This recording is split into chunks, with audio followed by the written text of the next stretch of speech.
I came home after a 26-hour shift at the hospital saving lives. My daughter-in-law, Camilla, threw a wine glass directly at my face. "Old hag, when I ask for more wine, you obey," she screamed, drunk in my own dining room. The crystal shattered against my temple. Blood ran down my cheek. My son Andre just stood there, frozen. I spent 30 years as a criminal judge. I knew exactly how to make her pay. And believe me, she deserved every second of it. My name is Elisa Mendez. I'm 67 years old, and for the past 6 years, I've been living alone in the house my husband and I bought together 40 years ago. Before I retired, I spent 3 decades as a criminal judge in the Superior Court of Denver. I've sent murderers to prison. I've prosecuted rapists, gang members, white-collar criminals who thought they could buy their way out of justice. I've built airtight cases that stood up under appeal after appeal. I never lost a major trial. Not one.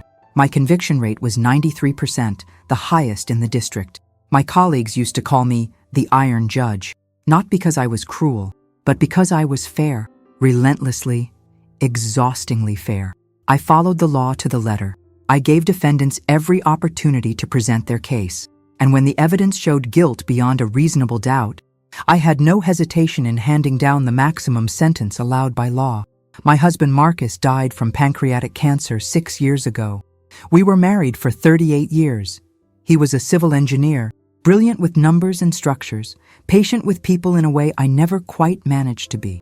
We met in college, married young, built this life together brick by brick, literally. Marcus designed this house himself, drew up the plans on our kitchen table late at night, calculated load-bearing walls and foundation depths with a slide rule because this was before computers did that kind of thing automatically. After he passed, I threw myself into work. Triple shifts, weekend rotations, anything to avoid coming home to an empty house. The mortgage had been paid off 3 years before his death, so at least I didn't have that financial burden. But the emotional burden? That was crushing. Every room in this house held memories. The kitchen where we'd cook together. The living room where we'd watch the news every evening. The bedroom where I'd held his hand during those final terrible weeks when the cancer ate through him faster than any of us expected. I worked until I physically couldn't anymore, until the governor gently suggested that maybe it was time to retire, to let younger judges take over the docket. I was 65. I'd served for 30 years. I'd earned my retirement, but retirement felt like exile. I spent the first few months gardening, volunteering at the courthouse, traveling to places Marcus and I had always planned to visit together. I went to Paris alone, to Barcelona, to Prague, beautiful cities that felt hollow without him there to share them. When I finally came home and accepted that this house, this life, this silence was going to be my reality, I started to find a kind of peace. Not happiness exactly, but acceptance. I had my routine, my book club, my volunteer work, my garden where I grew tomatoes and herbs and the roses Marcus had loved. And then my son moved in. Andre is 32 years old. He's a veterinarian with his own small practice downtown, specializing in exotic animals, birds, reptiles, the occasional sugar glider. He's always been sensitive, thoughtful, the kind of boy who cried when we had to put down our old dog when he was 10.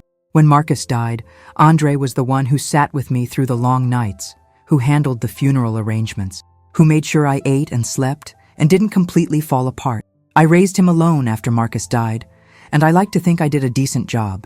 He's kind, he's competent, he's built a good life for himself, or at least I thought he had. 3 years ago, he met Camilla at a veterinary conference in Denver. She was 29 then, working as a pharmaceutical sales representative, covering the veterinary market. Beautiful in that effortless way some women are, with dark hair and darker eyes, and a smile that could charm anyone. Confident, articulate. She could talk about anything, politics, art, the latest Netflix series, with equal fluency. Andre was smitten immediately, called me 3 days after they met, talking faster than I'd heard him speak since he was a teenager. "Mom, I met someone. She's incredible. She's smart and funny, and she actually understands my work. She gets why I do what I do." They dated for 8 months. Then Andre called me again. "We're getting married. Next month. Small ceremony, just family and close friends. You'll love her, Mom." I had reservations. 8 months seemed rushed. I'd known Marcus for 2 years before we got engaged, and even that felt fast sometimes. But I kept my mouth shut. Andre was an adult. He could make his own choices. And Camilla was charming when she wanted to be. She called me regularly, asked about my day, sent flowers on Mother's Day. The wedding was small, elegant. Camilla wore a simple white dress. Andre couldn't stop smiling. I gave a toast about love and partnership and building a life together. I meant every word. 6 months into their marriage, Camilla quit her job. She told Andre she wanted to pursue something more meaningful, maybe go back to school for a master's degree in business administration. The pharmaceutical sales world was soul-crushing, she said. All those quotas and targets and doctors who wouldn't give her the time of day. She needed a change. Andre supported her decision completely. They could manage on his salary from the clinic, he said. Money would be tight, but they'd make it work. That was 3 years ago. As far as I know, Camilla never enrolled in any graduate program, never pursued any other career, just stayed home in their apartment, occasionally talking about planning for the future in vague terms that never materialized into anything concrete. Then, 6 months ago, they showed up at my door with suitcases and desperate faces. It was a Tuesday evening, around 7 o'clock. I was making dinner, pasta with the basil from my garden, when the doorbell rang. I opened it to find Andre standing there, looking exhausted, Camilla beside him with her arms crossed, 2 large suitcases at their feet. "Mom," Andre said, "we need to talk." They came inside. I poured wine. Andre explained that their apartment building had been sold to a developer. The new owner was converting the whole complex to condos, and the existing tenants had 60 days to either buy their unit or move out. The price for their 1-bedroom was $350,000, which might as well have been $3 million for all the chance they had of affording it. "We're looking for a new place," Andre said, "but the rental market right now is insane. Everything decent is $2,000 a month or more, and most landlords want first month, last month, and a security deposit up front.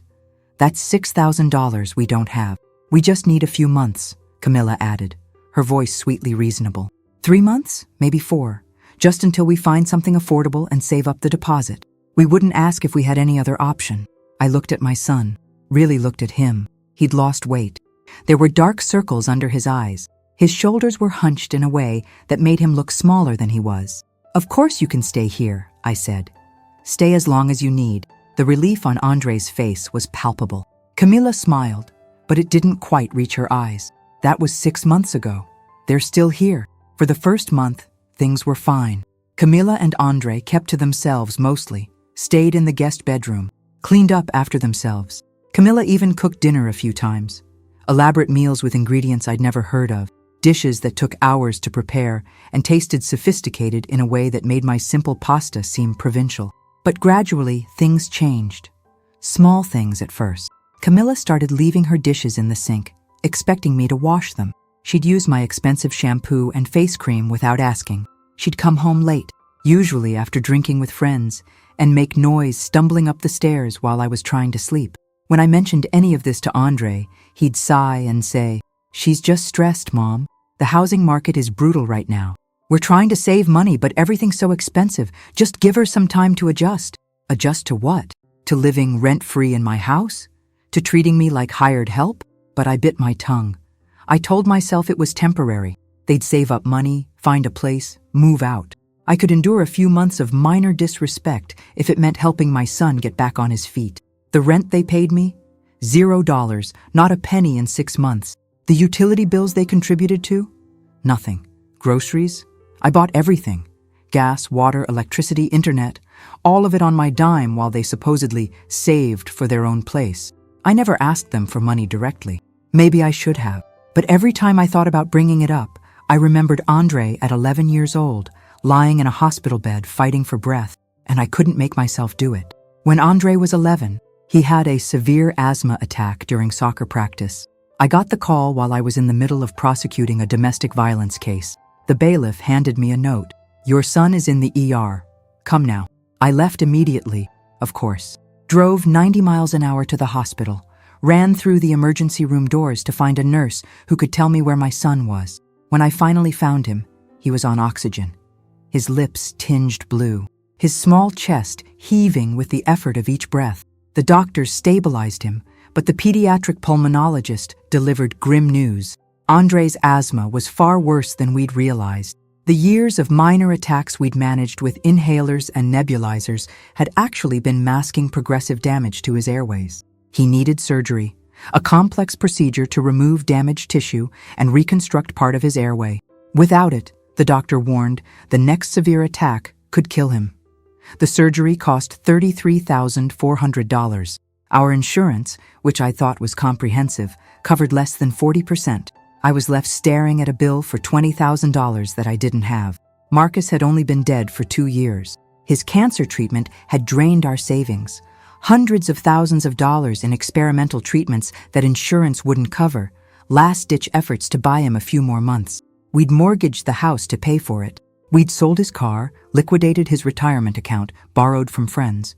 And in the end, he died anyway. I was still working as a public defender back then, making barely enough to cover the mortgage and Andre's private school tuition.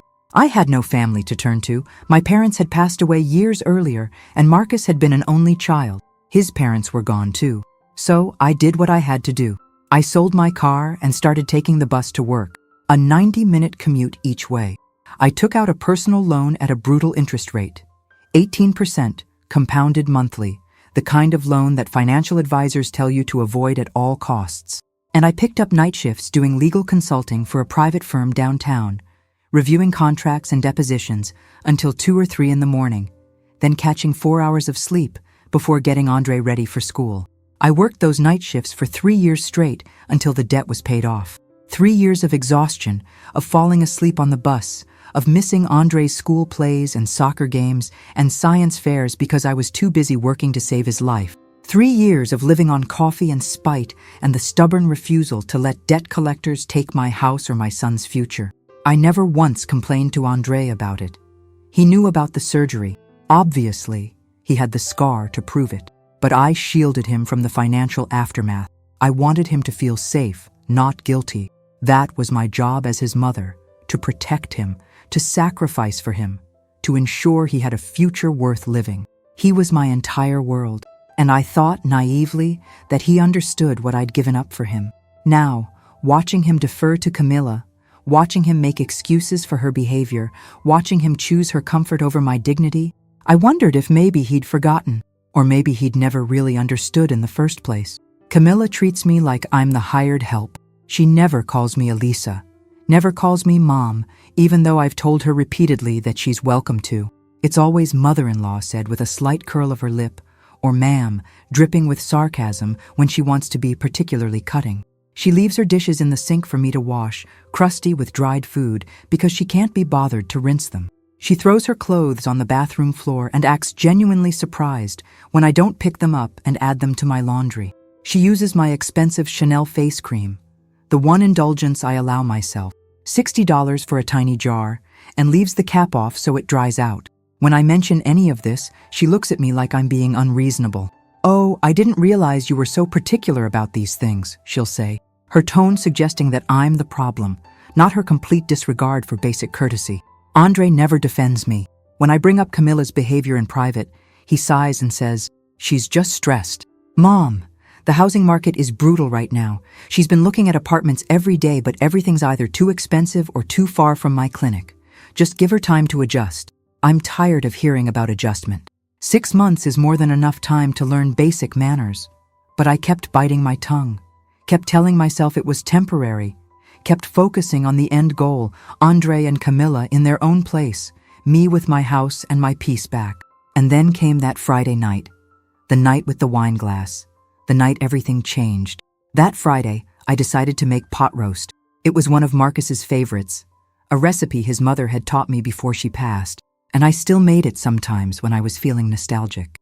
I spent 4 hours in the kitchen that afternoon, searing the meat until it had that perfect brown crust, chopping vegetables, adding herbs from my garden, letting everything simmer in red wine and beef stock until the whole house smelled like Sunday dinner at my grandmother's house. I set the table with care.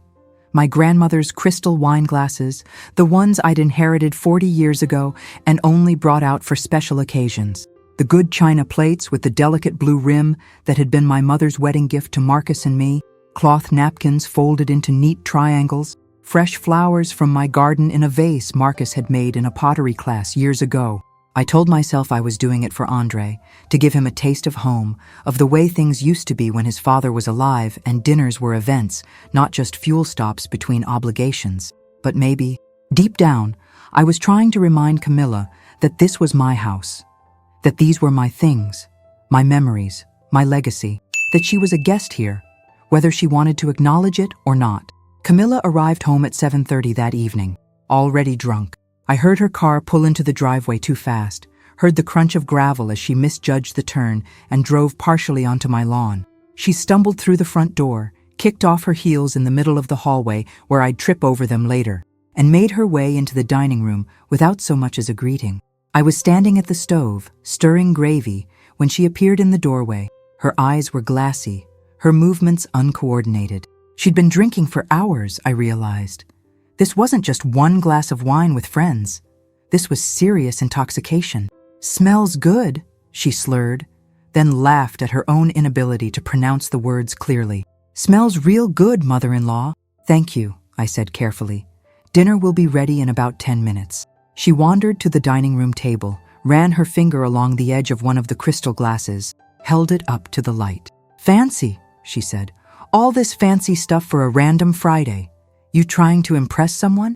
Just thought it would be nice." "Nice." She set the glass down hard enough that I winced, certain it would shatter. It didn't. "Yeah, nice." Andre arrived 5 minutes later, his face tight with the expression I'd come to recognize. The look that said he'd already argued with Camilla on the phone, already tried and failed to convince her to moderate her drinking, already resigned himself to another miserable evening of playing referee between his wife and his mother. "Sorry we're late, Mom," he said quietly, not meeting my eyes. Traffic was brutal. We both knew traffic had nothing to do with it. I served dinner: pot roast, roasted vegetables, homemade rolls, salad from my garden, food I'd spent hours preparing, food that deserved to be appreciated. Camilla barely touched hers. Just pushed meat around her plate, took small bites of vegetables that she chewed with exaggerated slowness, her face twisted in an expression that might have been disgust or might have been simple drunken confusion. What she did do was drink. She reached for the wine bottle before she even sat down, poured herself a glass that was far too full, drank half of it in one long swallow that made her throat work like she was taking medicine. "Rough day?" I asked, trying to keep my voice neutral, trying to pretend this was normal conversation and not me watching my daughter-in-law get blackout drunk at my dinner table. She looked at me like I'd asked her to explain quantum physics. Her eyes struggled to focus.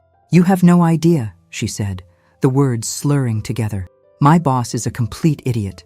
Made me redo an entire report because he couldn't understand basic data analysis. I swear, the incompetence in that office is staggering." This was the third different story about her boss in the past month. First, he was too demanding, giving her impossible deadlines.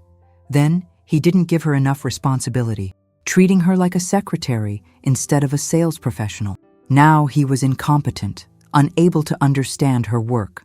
I was starting to wonder if this boss even existed, starting to wonder if Camilla still had a job at all. Dinner progressed in uncomfortable silence. Andre pushed pot roast around his plate, taking small bites and chewing with exaggerated slowness, like he was trying to make the meal last as long as possible to avoid conversation. I tried to make small talk, asked about his patients at the clinic, mentioned a documentary I'd watched about climate change, brought up a news story about the governor's latest scandal. Andre answered in monosyllables. "Fine. Yeah. Mm-hmm." Camilla didn't answer at all. She just kept drinking, refilling her glass every time it dropped below half full. By the time I served dessert, apple pie I'd baked that morning using the recipe Marcus's mother had taught me, she'd finished her third glass and was reaching for a fourth. I'd had enough. "I think you've had enough for tonight, Camilla." My voice was calm, level, the same tone I'd used in court for 3 decades when addressing defendants who were trying my patience. Not aggressive, not emotional, just a simple statement of fact delivered with the weight of absolute authority behind it. Camilla froze with the wine bottle hovering over her glass.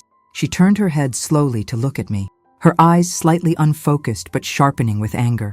"What did you say?" "You've had enough. This is my house, and I won't allow you to get drunk at my dinner table." The words hung in the air between us like a challenge. Andre made a small sound of distress, something between a gasp and a groan. But neither Camilla nor I looked at him. We were locked in something now, a confrontation that had been brewing for 6 months, and there was no backing down. "Your house," Camilla repeated slowly, carefully pronouncing each syllable. She set the wine bottle down with exaggerated care. "Your house. You love saying that, don't you?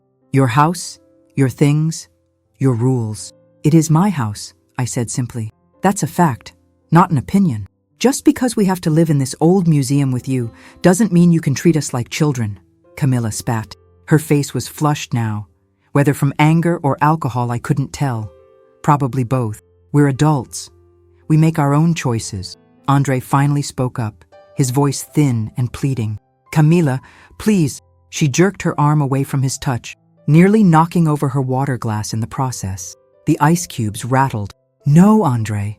I'm tired of this. Your mother looks at us like we're intruders, like we're not good enough to step on her precious wooden floors or eat off her precious china plates." "That's not true," I said. But even as the words left my mouth, I knew they lacked conviction. Because on some level, she was right. I did resent them. I resented that my peaceful retirement had been disrupted. I resented that Camilla treated my generosity with contempt. I resented that my son had chosen this woman over any sense of filial responsibility or basic decency. But I'd never said any of that out loud. Until now. Camilla stood up abruptly, her chair scraping back across the hardwood floor. I'd refinished myself the summer after Marcus died. The sound was like nails on a chalkboard.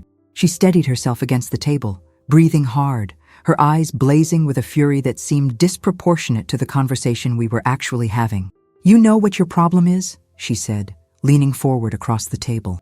"You can't accept that you're not the powerful Judge Elisa Mendez anymore. You're just a lonely old retiree who needs to control everything and everyone around her to feel important." Each word was a precisely aimed dart.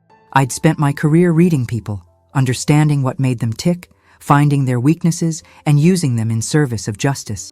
Camilla had apparently learned the same skill, but she wielded it for cruelty instead. "If that's how you feel," I said slowly, carefully, "perhaps it's time you and Andre found another place to live." The room went very still. Even the air seemed to stop moving. The clock on the wall ticked loudly in the sudden silence. Andre's face went white. "Mom, you don't mean that." "I absolutely mean it," I said, looking directly at Camilla. "If living in my home is such a burden to you, such an assault on your dignity, then don't. There are apartments available, hotels, extended stay motels. You have options." Camilla's smile was cold and sharp as a knife. "We don't have money for that. As you well know, since you're constantly reminding us how generous you're being by letting us stay here rent-free." "I've never said that. You don't have to say it. It's in every look, every sigh, every time you mention something about the house being yours." She picked up her wine glass, the crystal catching the light from the chandelier overhead. "You want us to grovel, to thank you every single day for your magnanimous charity." "I want basic respect," I said. "That's all I've ever wanted." Camilla laughed, a sound without humor, harsh and bitter. "Maids shouldn't talk back to their superiors." I felt something cold settle in my chest. "What did you just say?" She extended the empty wine glass toward me, holding it out like she was summoning a servant. Her smile was vicious now, pleased with herself for landing a blow she knew would hurt. I said, "Maids shouldn't talk back. Now, more wine." For 30 years, I'd maintained perfect composure in court. I'd faced down defense attorneys who screamed at me, defendants who threatened me, families of victims who sobbed and cursed my name when I couldn't deliver the justice they wanted. I'd never broken, never lost control, never let emotion override logic and restraint. But something about that moment, the extended wine glass, the contemptuous smile, the word maid said with such casual cruelty, snapped something inside me that I didn't know could break. "Get out of my house," I said quietly. Camilla blinked, her smile faltering. "What?" "Get out, right now, both of you." Andre stood up, his hands raised in supplication. "Mom, she didn't mean—" "She meant every word," I said, still looking at Camilla. "And I'm done. Get your things and get out." What happened next occurred so fast that I almost didn't process it until it was over. Camilla's face twisted with rage. The wineglass was still in her hand, extended toward me, and in one smooth motion, she drew her arm back and hurled it. I didn't have time to duck. Didn't have time to raise my hands. Didn't have time to do anything except register the crystal tumbling through the air, catching the light in a way that might have been beautiful under different circumstances. It hit my right temple with a sharp crack. Pain exploded across the side of my face, bright and hot and immediate. The glass shattered on impact, shards spraying across my hair and shoulders and the white tablecloth I'd ironed that morning. I felt the warm trickle of blood before I even touched my face, felt it running down my cheek and dripping onto the collar of my blouse. Andre screamed. An actual scream, high and horrified, like he'd just watched someone die. Camilla stood there with her arms still extended in the follow-through of the throw. She was breathing heavily, her chest heaving, her face still twisted in that awful rage. But underneath it, I saw something else. Surprise. She looked almost surprised by what she'd done, as if her own hand had betrayed her. But there was no remorse, no horror at what she'd just done. Just that fleeting surprise, and then the rage settling back into place like a mask. I touched my temple. My fingers came away red. The cut wasn't deep, but head wounds bleed heavily. I could already feel the warmth spreading down my neck, soaking into the collar of my white blouse. One of the shards had caught my cheekbone too, leaving a shallow slice that burned. "You threw a glass at me," I said. My voice sounded distant, like it was coming from very far away. "You threw a glass at my face. You were going to throw us out," Camilla said. Her voice was defensive now, trying to justify what couldn't be justified. "You were going to make us homeless, so you assaulted me." I was still touching my temple, still feeling the warm blood. In my own home, at my own dinner table.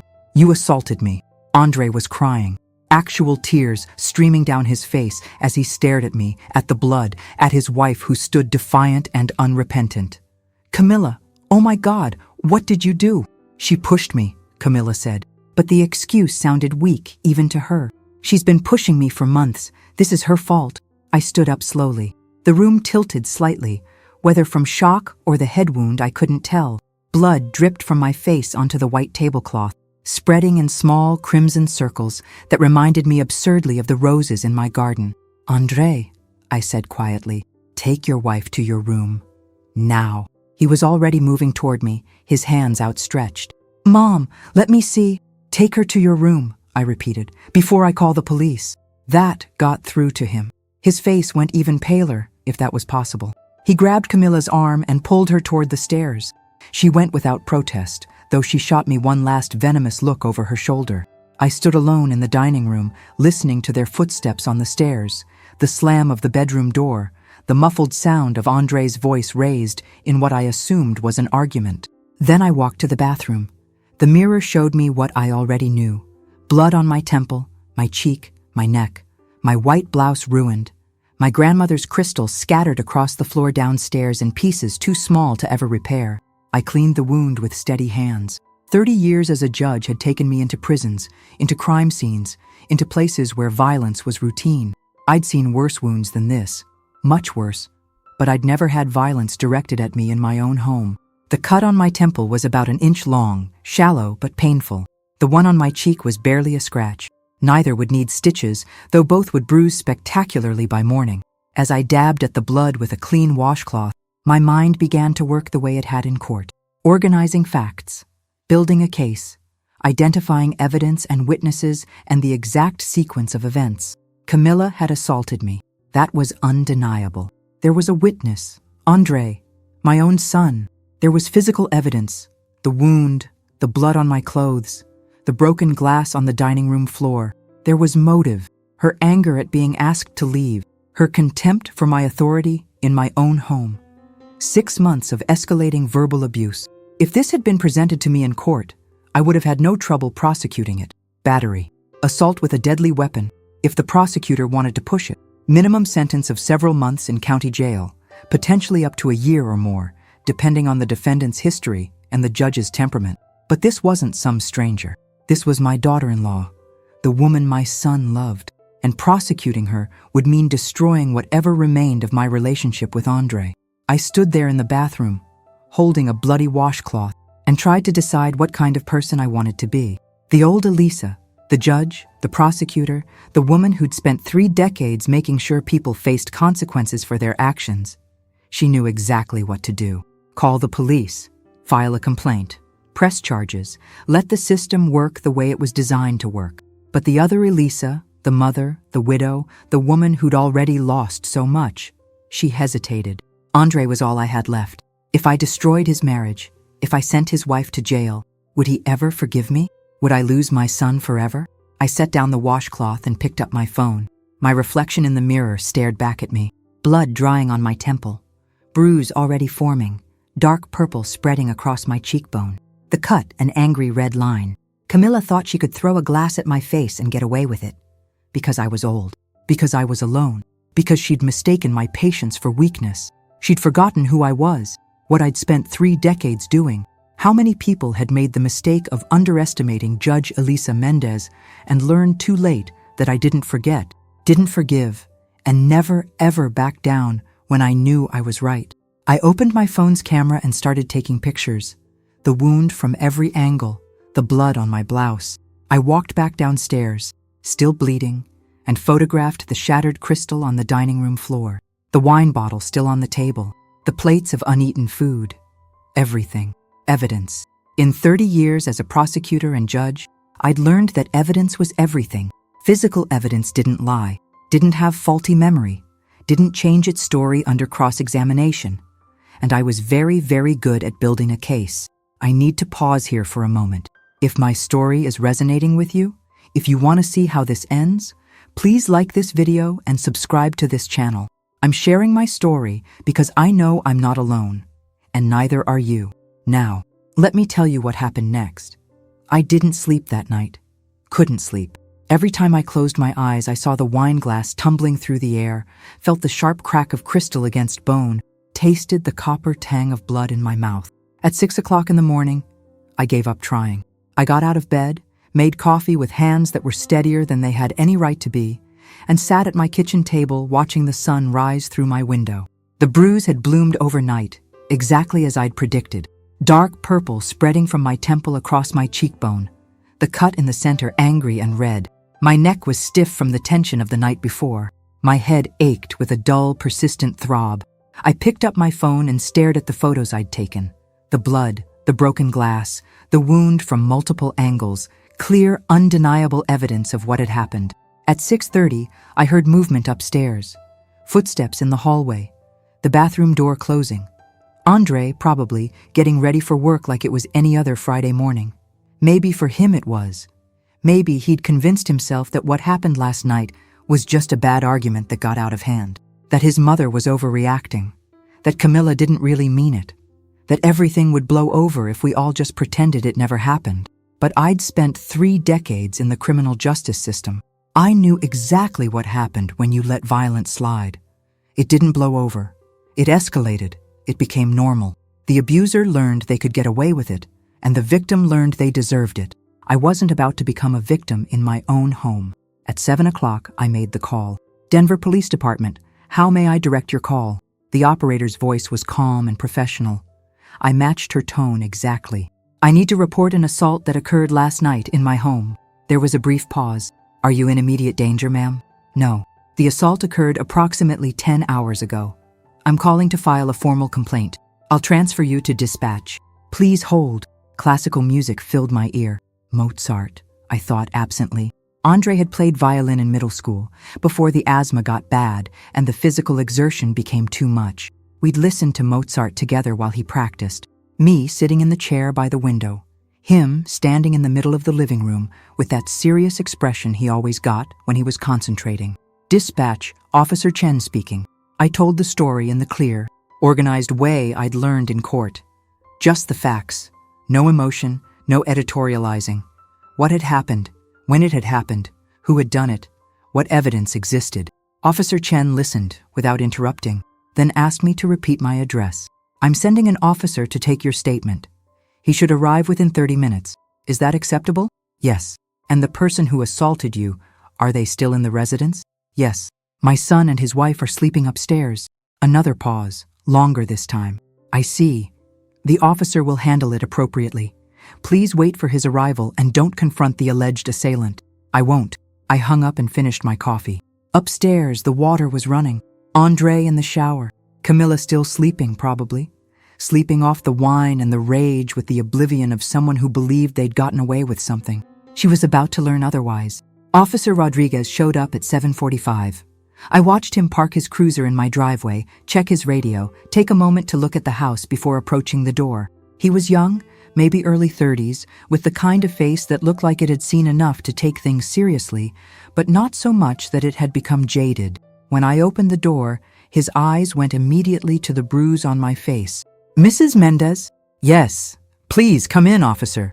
He followed me into the kitchen, his boots heavy on my hardwood floors. I'd already set out the evidence.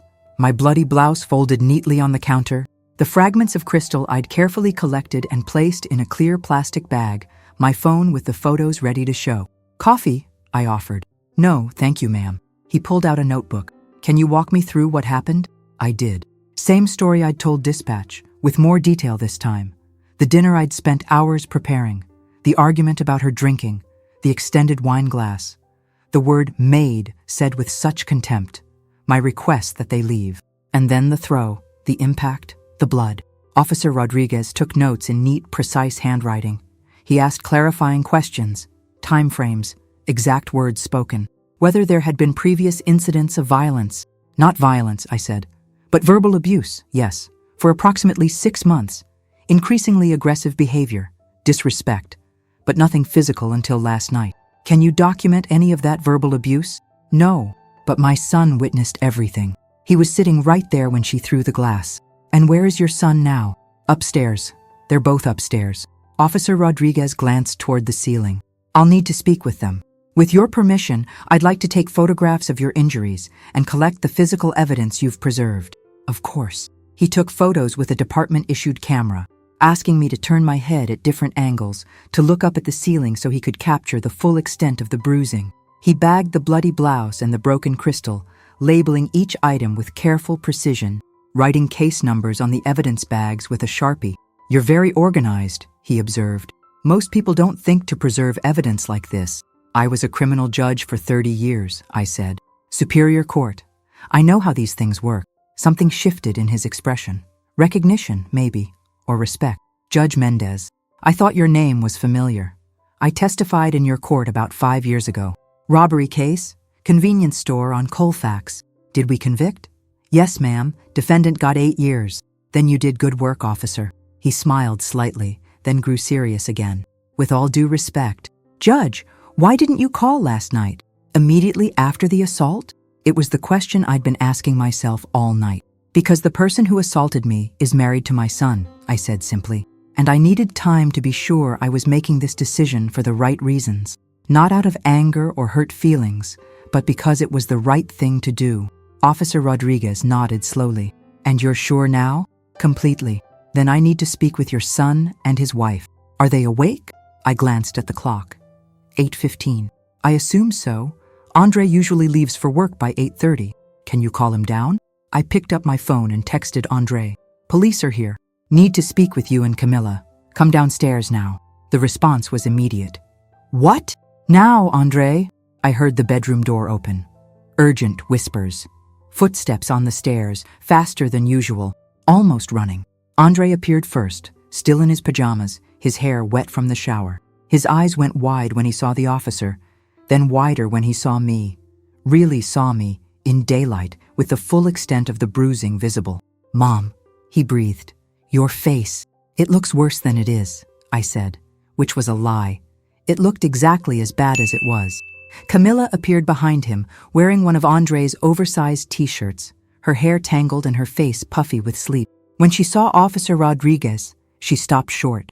"What's going on?" Her voice was defensive, afraid, but trying to hide it with aggression. Officer Rodriguez stood. "Mrs. Camila Rodriguez?" "Yes? I'm here to investigate a complaint of assault that allegedly occurred last night at this residence." The color drained from Camilla's face. She looked at Andre, then at me, then back at the officer. "That's ridiculous. I didn't assault anyone. Mrs. Mendez has injuries consistent with being struck by a thrown object. She also has photographic evidence and physical evidence that corroborates her account." Officer Rodriguez's voice remained professional, neutral. I need to ask you some questions. You called the police on my wife? Andre stared at me with something between disbelief and betrayal. Mom, how could you do this? She threw a glass at my face. Andre, she cut me open and left me bleeding at my own dinner table. What exactly did you expect me to do? It was an accident. She was drunk. She didn't mean... Being intoxicated is not a valid defense for physical assault. Sir, Officer Rodriguez interrupted. And from what your mother has told me, your wife was holding the glass in her hand and deliberately threw it at your mother's face. That's not an accident. That's battery. Camilla's face twisted. She was going to throw us out. She said horrible things. She provoked me. Did she physically touch you? No, but did she threaten you? She told us to get out of her house, which is her legal right, as this is her property. Officer Rodriguez made a note in his book. Mrs. Rodriguez, I'm going to need you to come to the station to answer some additional questions. You're arresting me? Camilla's voice pitched higher. This is insane! Andre, do something! Andre looked lost. He kept glancing between his wife and me, his face pale and confused like he couldn't quite process what was happening. Officer, is that really necessary? He asked. Can't we handle this without... Your mother has filed a formal complaint. There's physical evidence and witness testimony. This isn't something I can just ignore. Officer Rodriguez turned back to Camilla. I'm not arresting you at this time, but you need to come to the station to give your statement. You can come voluntarily, or I can compel you. Your choice. Camilla wrapped her arms around herself. Fine, I'll come. But this is ridiculous. She's making a huge deal out of nothing. Head wounds that require medical attention aren't nothing, ma'am. Officer Rodriguez looked at me. Judge Mendez, do you need medical attention? I can call an ambulance. No, I've already cleaned and dressed the wounds. They're shallow. I'd recommend getting checked out anyway. Head injuries can be tricky. I will, later today. He nodded. Mrs. Rodriguez, please get dressed. We'll wait here. Camilla shot me one last venomous look before stomping upstairs. Andre followed her. His shoulders slumped. I stood in my kitchen with Officer Rodriguez, listening to the muffled argument happening above us. Camilla's voice, sharp and angry. Andre's voice, pleading. This is hard, Officer Rodriguez said quietly. Family cases always are. I spent 30 years prosecuting cases, I said. I know exactly how hard this is, but she assaulted me in my own home. And if I don't hold her accountable now, what message does that send? That she can do it again. Exactly. 20 minutes later, Camilla came back downstairs wearing jeans and a sweatshirt, her face scrubbed clean of makeup. She looked younger without it, almost vulnerable. But her eyes were hard. Andre was with her, now dressed for work, but clearly not planning to go. I'm coming with you, he told Camilla. You don't have to. I'm coming. Officer Rodriguez led them out to his cruiser. Camilla in the back seat, Andre following in his own car. I watched from my front door as they pulled out of my driveway. The house fell silent, completely silent. For the first time in 6 months, I was alone. I walked back into my dining room. The table was still set from last night, the plates with dried food, the wine stains on the tablecloth, the empty spot where my grandmother's crystal had been, blood spots that had seeped into the fabric, dark brown now. I started clearing the table slowly, methodically. This was my house, my table, my life, and I'd just taken the first step to reclaim it. If you're still with me, thank you. Stories like this aren't easy to tell, but they're important. If you believe in holding people accountable, please like this video and share it with someone who needs to hear it. Your support means everything. 3 days passed before I heard from Andre. 3 days of silence. No phone calls, no texts, just emptiness where my son used to be. I spent those days putting my house back in order. I threw away the blood-stained tablecloth. I took the remaining crystal glasses to a donation center because I couldn't bear to look at them anymore. I repainted the dining room, a soft gray, covering the cream-colored walls that had witnessed Camilla's violence. On the 4th day, Andre called. The district attorney wants to press charges, he said without preamble. His voice sounded hollow. Battery with bodily injury. Camilla could get up to a year in jail. I know. Mom, please. She's my wife. I know what she did was wrong, but a year in jail? That will destroy her career, her reputation, everything. She should have thought of that before she threw a glass at my face. She's agreed to anger management, counseling, whatever you want. Just please drop the charges. I closed my eyes. This was the moment I'd been dreading. The moment when I had to choose between justice and my relationship with my son. I can't do that, Andre. Can't or won't. Both. He was quiet for a long moment. Then I guess that's it. I have to choose between you and my wife, and I choose her. I'm sorry, Mom. I love you, but I can't abandon Camilla when she needs me most. Even though she assaulted your mother? Even though she's been verbally abusing me for 6 months? Even though she treats you like you're disposable? What are you talking about? Have you looked at your bank accounts lately, Andre? Your retirement fund? Your credit cards? Another long silence. How do you know about that? Because I'm not an idiot, I said quietly. And because I hired someone to look into Camilla's background after she assaulted me. I needed to know who I was really dealing with. You hired a private investigator? To investigate my wife? Yes, and you should see what he found. I'd called Renato Valdez 2 days after the assault. Renato and I had worked together on dozens of cases during my years on the bench. He'd been a detective with Denver PD for 20 years before retiring to start his own private investigation firm. Elisa, he'd said when I called, I heard what happened. How are you holding up? I need your help, Renato. I need you to look into someone for me. Your daughter-in-law? How did you know? I still have friends in the department. Word gets around. He'd paused. What do you need? Everything. Financial records, employment history, criminal background, social media, everything you can legally access. That's a lot of digging. I know, and I'll pay whatever it costs. Renato had called me back 72 hours later. Elisa, you need to sit down for this. I'd been standing in my kitchen when he called. I sat. Camila Rodriguez hasn't worked in 3 months. She was fired from her job at HN Pharmaceuticals for falsifying expense reports. They were going to press charges for fraud, but she agreed to resign quietly and repay $5,000 in stolen money. My stomach dropped. Andre doesn't know. I don't think so. She's been maintaining the fiction that she's still employed, leaves the house every morning, comes home at normal times. Classic behavior. But according to her former employer, she was terminated effective July 15th.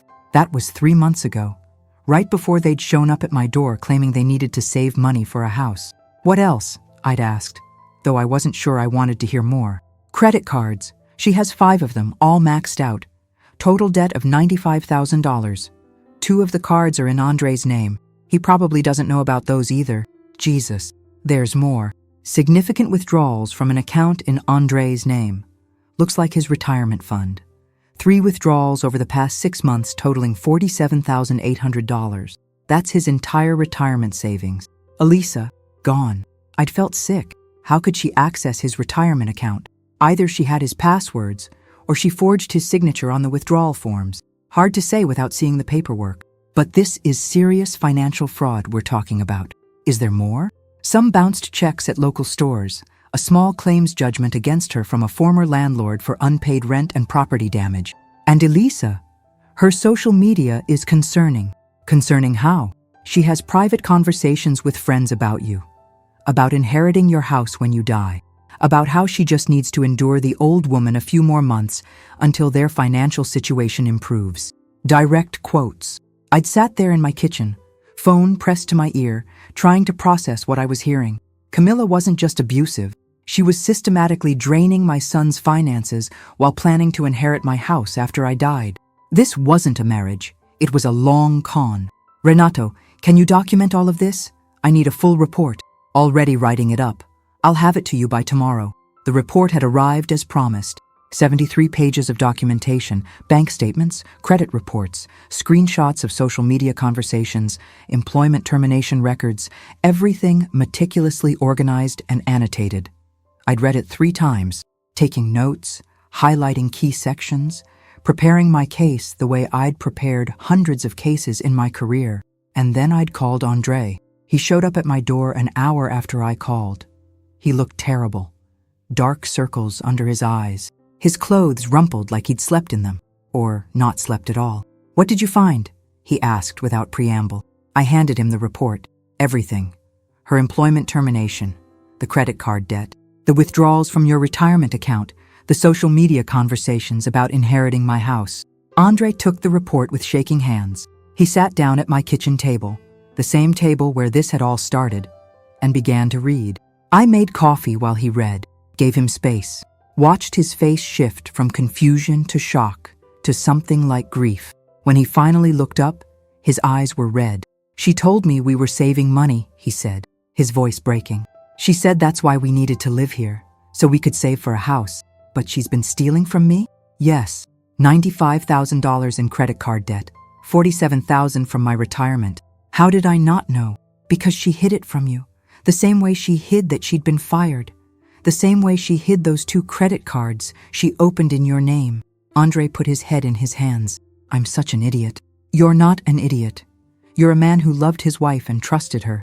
There's no shame in that. She talked about you dying, about inheriting your house." He looked up at me, tears streaming down his face now.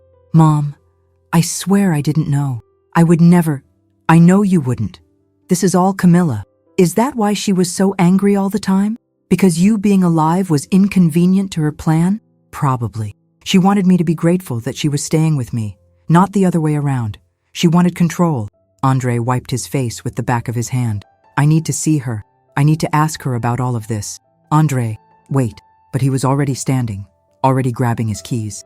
"I have to know the truth. From her. She's not going to tell you the truth. Maybe not, but I have to try." He left. I sat alone in my kitchen. The report still spread across the table, and wondered if I'd just made things better, or much, much worse. 3 hours later, my phone rang. Andre's number. "Andre, I need to come back to your house." His voice was strange, flat, emotionless. "Can I stay there tonight?" "Of course, always. I'm leaving her. I'm leaving Camilla." Andre arrived with a single duffel bag. When he walked through the door, I saw something I hadn't seen before. Or maybe I'd seen it and convinced myself I was imagining it. A bruise on his forearm, yellow-green, a few days old, finger marks. Someone had grabbed him hard enough to leave bruises. "Andre," I said slowly, "did she hit you?" He didn't answer, just set the duffel bag down and walked past me into the living room. "Andre, answer me. It's not like that." "Then what is it like?" He sat on the couch, his head in his hands again. That seemed to be his default position lately. "She gets angry sometimes, throws things. A few times she's pushed me, grabbed me, hit me. But it's because she's stressed about money and I'm not helping enough and—" "Andre, stop. Listen to yourself. You're making excuses for her. She's my wife. She assaulted you, just like she assaulted me." He finally looked up. His eyes were hollowed out, like something essential had been scooped out of him and discarded. "The worst part is I loved her. I still love her. Even knowing everything in that report, even knowing she's been stealing from me and planning to profit from your death, even knowing she's hit me more than once, I still love her." I sat down next to him. "That's not weakness. That's what abuse does. It makes you love the person who's hurting you. It's a survival mechanism. When did you figure it out? That she was abusing me? I suspected. The way you flinched sometimes when she was angry. The way you always apologized for her. The way you never defended yourself. But I wasn't sure until now. I'm a veterinarian. I help animals who've been abused. I see the signs every single day. And I couldn't see them in myself. It's always harder to see when you're in the middle of it." We sat in silence for a while. Then Andre spoke again, his voice barely above a whisper. "When I confronted her about the report, she threw a plate at my head. Missed, but only barely. Then she grabbed my arm." He touched the bruised forearm, so hard I thought she was going to break it. "Started screaming that you'd poisoned me against her.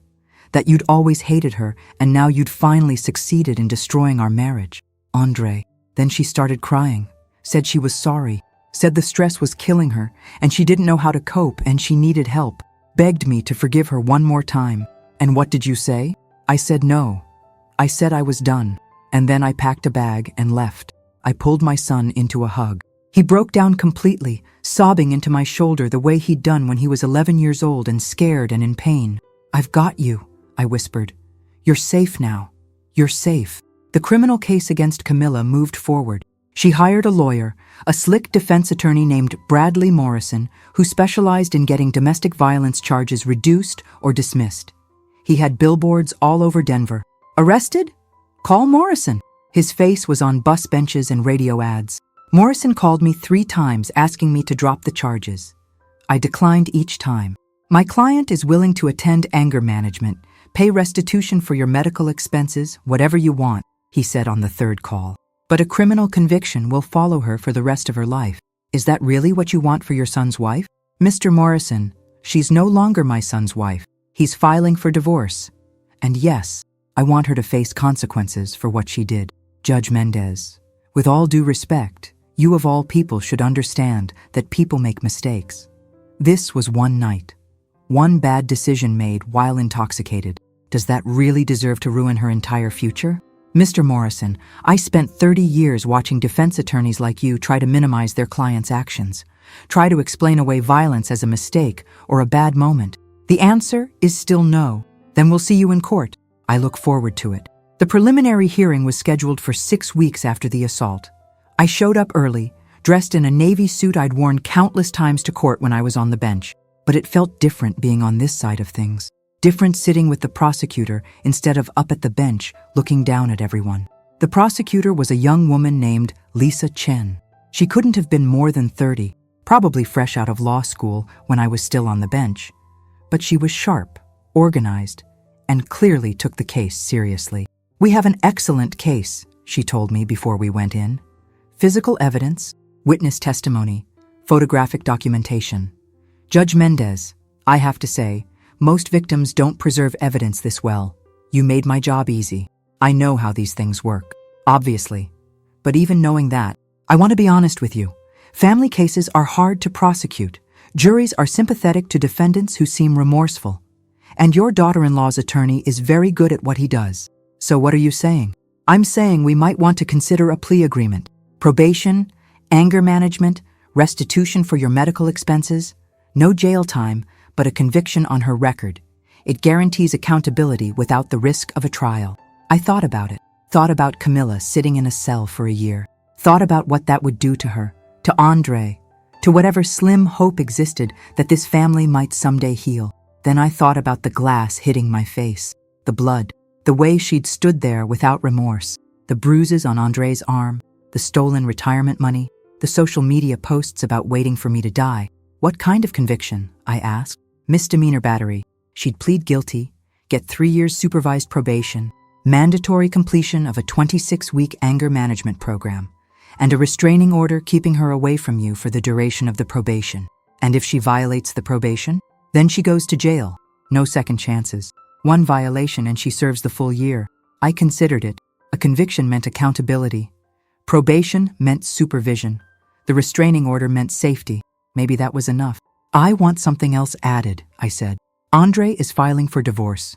I want the plea agreement to include a clause where Camilla waives any claim to my assets or estate, including any future claim through Andre as my heir." Lisa Chen raised her eyebrows. "That's unusual for a criminal case. That's more of a civil matter. Make it a condition of the plea, non-negotiable." "Judge Mendez, that might be pushing too far. Morrison might advise his client to take her chances at trial rather than sign away potential inheritance rights." "Then let him. But I want that clause in there. She planned to profit from my death. I want legal protection that she never will. Ever." Lisa made a note on her legal pad. "I'll present it to Morrison and see what he says. But no promises." 2 days later, she called me back. They accepted all conditions. Camilla pleads guilty to misdemeanor battery, 3 years supervised probation, 26 weeks of anger management, restraining order, keeping her 500 feet away from you at all times, restitution for medical expenses, and she signs a legally binding waiver of any claim to your estate or assets, now or in the future. When? Plea hearing is next Friday at 9 a.m. You don't have to be there if you don't want to. Some victims find it traumatic. I'll be there. I wanted to see Camilla's face when she admitted what she'd done, when she stood before a judge and pleaded guilty, when she signed away her plans to inherit anything from me. I'd spent 30 years watching people face consequences for their actions. It was time for Camilla to face hers. The plea hearing took place in courtroom 4, the same courtroom where I'd presided for 15 years. Walking through those doors as a victim instead of a judge felt surreal, like stepping into a mirror version of my own life where everything was familiar, but wrong. Camilla sat at the defense table with Bradley Morrison, her hair pulled back severely in a tight bun, wearing a conservative gray dress that was probably Morrison's idea. She looked small, diminished, like she'd lost weight in the 6 weeks since the assault. Dark circles under her eyes, no makeup. She didn't look at me when I walked in, didn't acknowledge my presence at all. Andre sat in the back row. We'd agreed he should be there, but separately. He needed to see this, needed to watch his wife admit what she'd done, needed closure even if it hurt. Judge Patricia Williams presided. I knew her.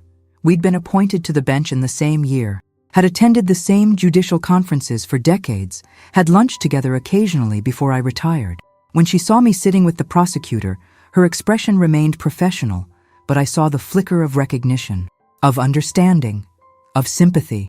We're here for the matter of the people versus Camila Rodriguez, Judge Williams began. Case number CR 2025-04782. I understand the parties have reached a plea agreement? Lisa Chen stood. Yes, Your Honor. The defendant will plead guilty to 1 count of misdemeanor battery in exchange for 3 years supervised probation, completion of a certified anger management program, payment of restitution for the victim's medical expenses in the amount of $853, a restraining order prohibiting any contact with the victim for the duration of probation, and a waiver of any claim to the victim's estate or assets. Judge Williams turned to Camila. Mrs. Rodriguez, please stand. Camila stood, Morrison rising beside her. Her hands were shaking. She clasped them together to hide it. Mrs. Rodriguez, do you understand the charges against you? Yes, Your Honor. Her voice was barely audible. Speak up, please. Yes, Your Honor. Louder this time. And you understand that by pleading guilty, you are admitting that on the night of August 23rd of this year, you threw a wine glass at Elisa Mendez, striking her in the face and causing bodily injury? A long pause. Then, yes, Your Honor. And you're entering this plea freely and voluntarily? No one has threatened you or coerced you in any way? Yes, Your Honor. I mean no. No one threatened me. I'm doing this voluntarily. Judge Williams made notes on her computer. Very well. I'll accept the plea. Mrs. Rodriguez, you are hereby sentenced to 3 years supervised probation. You will complete a 26-week anger management program certified by the state of Colorado. You will pay restitution in the amount of $853 to the victim for medical expenses. You are prohibited from having any contact, direct or indirect, with Elisa Mendez for the duration of your probation. That means no phone calls, no texts, no emails, no social media contact, no third-party contact. You must stay at least 500 feet away from her at all times, and you will sign a waiver relinquishing any claim to Mrs. Mendez's estate or assets, now or in the future. She looked up from her screen. Do you understand these conditions? Yes, Your Honor. If you violate any condition of your probation, you will be brought back before this court and could face up to 1 year in county jail. Do you understand? Yes, Your Honor. Then this court is adjourned. The gavel fell. Just like that, it was over. I walked out of the courtroom with Lisa Chen, who seemed pleased with the outcome. That was about as good as we could hope for, she said. A conviction, accountability, and protection for you going forward. Thank you for your work on this. Judge Mendez, can I ask you something? Of course. How does it feel, being on this side of things? I thought about it for a moment. Terrifying. Humbling. I prosecuted hundreds of assault cases over the years, listened to hundreds of victims tell their stories, but I never really understood what it felt like until now. The violation, the betrayal, the fear that no one will believe you or take you seriously. Maybe that makes you more qualified to have been a judge than you ever were before. Maybe. I found Andre in the hallway outside the courtroom. He looked lost, standing there with his hands in his pockets, staring at the floor. Are you okay? I asked. I don't know. She pleaded guilty. It's real now. My wife is a criminal, and our marriage is over, and I'm living in my childhood bedroom like I'm 16 again. How is any of this okay? Because you're safe now. Because you're away from someone who was hurting you. Because you have a chance to heal and build a better life. Will I? Heal? Yes. It takes time. But yes, I promise. He nodded slowly, not quite believing me, but wanting to. I filed the divorce papers yesterday. She's not contesting it. Says she just wants it over with. That's probably for the best. Is it? He looked at me with those red-rimmed eyes. 3 years ago, I married her thinking she was the love of my life. And now she's a convicted criminal, and I'm paying back $47,000 in stolen retirement money and going to therapy twice a week because I can't sleep without nightmares. How is any of this for the best? Because you discovered the truth before it was too late, before she drained everything from you, before the abuse escalated even further. Andre, she threw things at you. She grabbed you hard enough to leave bruises. That only gets worse over time, never better. I know. My therapist says the same thing, but knowing it doesn't make it hurt less. I know, sweetheart. I know. 1 year later, Andre moved into his own apartment downtown. A small one-bedroom with hardwood floors and big windows that let in morning light, close to his veterinary practice, far enough from Camilla that he felt safe. "I'm doing better, Mom," he told me over dinner one night at my house. "Some days are harder than others, but I'm doing better. I can see that. You look healthier, happier. I started dating again. Nothing serious yet, but I'm learning how to recognize red flags, how to set boundaries, how to walk away when something doesn't feel right. That's good. That's really good. My therapist says I need to forgive myself for not seeing the signs earlier, for staying as long as I did. Your therapist is right. She also says I need to thank you." He reached across the table and took my hand. "For calling the police, for pressing charges, for not backing down even when I begged you to.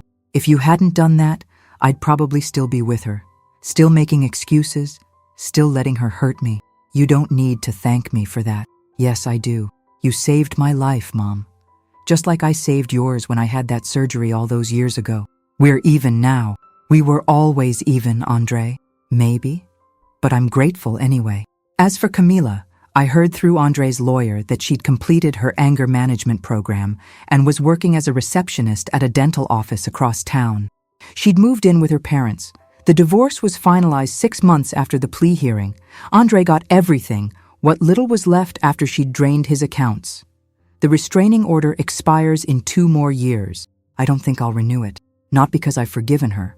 I haven't, and probably never will, but because I'm not afraid of her anymore. She has no power over me, no power over Andre, no claim to my house or my life or my future.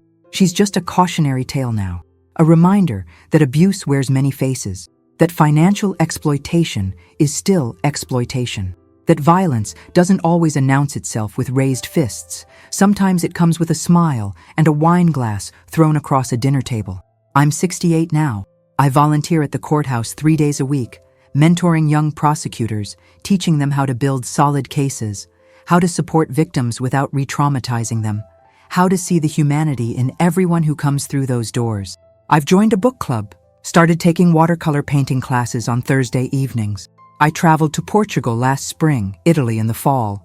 All the places Marcus and I had planned to visit together. It's not the same without him, but it's something. It's life continuing forward instead of staying frozen in grief. My house is quiet again, peaceful, mine. Sometimes I look at the dining room, the soft gray walls I painted over the cream ones that witnessed Camilla's violence, and I remember that night, at the wine glass tumbling through the air, the crack of crystal against bone, the blood dripping onto the white tablecloth. But mostly, I remember what came after. The decision to call the police, the choice to press charges, the moment I decided that dignity and safety mattered more than keeping the peace or protecting Andre from uncomfortable truths. I spent 30 years as a criminal judge, watching other people face consequences for their actions, watching victims find their voices, watching justice work the way it was designed to work when everyone does their job right. But the most important case I ever prosecuted was my own, and I won. Not because Camilla went to jail or lost her claim to my estate or had to attend anger management classes. Those things mattered, but they weren't the victory.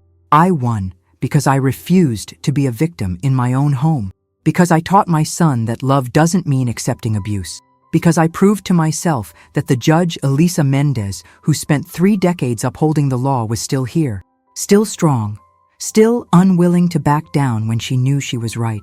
The house is quiet now, but it's a good quiet, a peaceful quiet, the quiet of a woman who fought for herself and won. And that, more than anything else, is worth celebrating. Andre comes for dinner every Sunday. We cook together, the way I used to cook with Marcus. We talk about his patients, my volunteer work, the books we're reading, the places we want to travel. We don't talk about Camilla much anymore. She's part of the past, not the present. Last Sunday, as Andre was leaving, he hugged me at the door. "I love you, Mom," he said. "Thank you for being strong enough for both of us when I couldn't be." "That's what mothers do," I told him. We're strong when our children need us to be. Even when it's hard, even when it costs us something. It cost you a lot. It cost me nothing that mattered. I still have this house. I still have my health. And most importantly, I still have you. That's all that ever really mattered. He smiled, and for the first time in a year, it reached his eyes. After he left, I walked back into my dining room and looked at the table. The same table where Camilla threw the glass. The same table where I'd served pot roast and hope and ended up bleeding onto my grandmother's tablecloth. But it's also the table where Andre and I eat Sunday dinners now. Where my book club meets twice a month. Where I spread out my watercolor paintings to dry. Where life happens, messy and beautiful and mine. I poured myself a glass of wine, a good Malbec from a vineyard in Argentina, and raised it in a silent toast. To Marcus, who taught me what real partnership looks like. To Andre, who survived and is building a better life. To myself, for refusing to be broken. And to every woman who's ever had to choose between keeping the peace and keeping her dignity. Choose dignity. Every single time.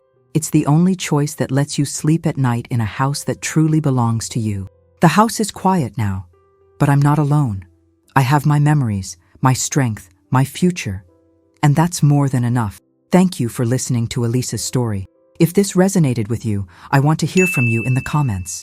Have you ever had to choose between keeping the peace and keeping your dignity? What did you choose? I read every single comment, and your story might help someone else watching this right now.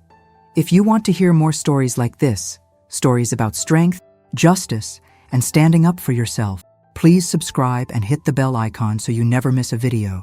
Share this with someone who needs to hear it today. Remember, choose dignity every single time.